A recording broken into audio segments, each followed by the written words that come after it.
2-day workshop titled Good Intern, organised by the Government Medical Officers Association at the Manil Vatanagananda International Institute of Buddhist Studies in Bullagala of Kalaniya commenced this morning.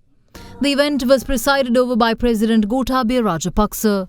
Sri Lanka has been largely spared in the COVID pandemic due to decisive early action taken by multiple arms of the government and the truly outstanding effort of the health personnel and the community level, ably supported by our armed forces, dedicated themselves to stop the spread of this disease. The outstanding success Sri Lanka achieved in this endeavor came at a time when even some of the most developed countries in the world were unable to respond adequately to the pandemic.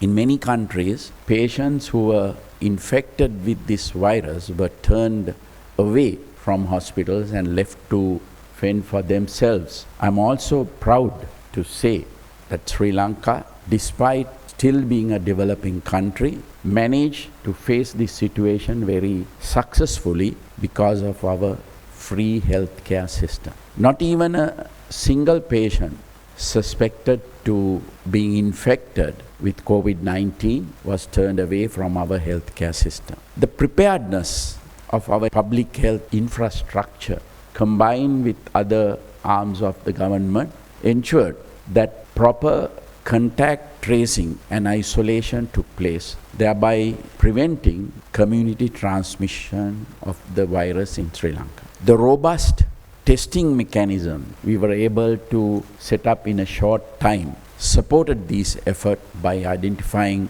asymptomatic patients and ensuring their isolation and proper care.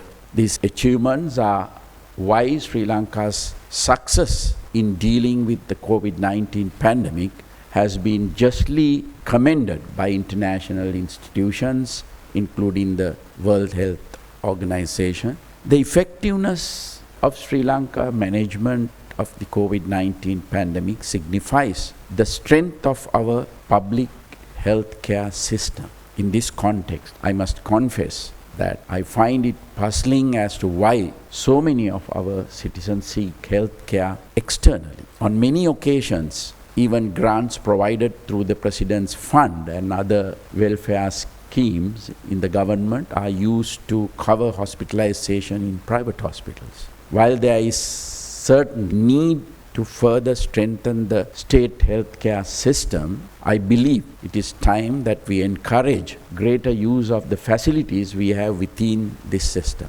Some innovative thinking towards absorbing the state-generated funds into the public healthcare system will ultimately benefit the citizens. Another important lesson emerging from the COVID-19 pandemic has been the importance of maintaining a centralized healthcare system. Although the administration of most of Sri Lanka's state-run hospitals are vested with the provincial council, fortunately there were enough hospitals nationwide under the management of the health ministry. Had we been in a situation where healthcare was a subject completely devolved to the provincial councils, the efficacy of Sri Lanka's response to the pandemic may have been quite different. Our recent experience reinforces the importance of maintaining responsibility for certain functions with the central government. One of the core pillars of development is the maintenance of a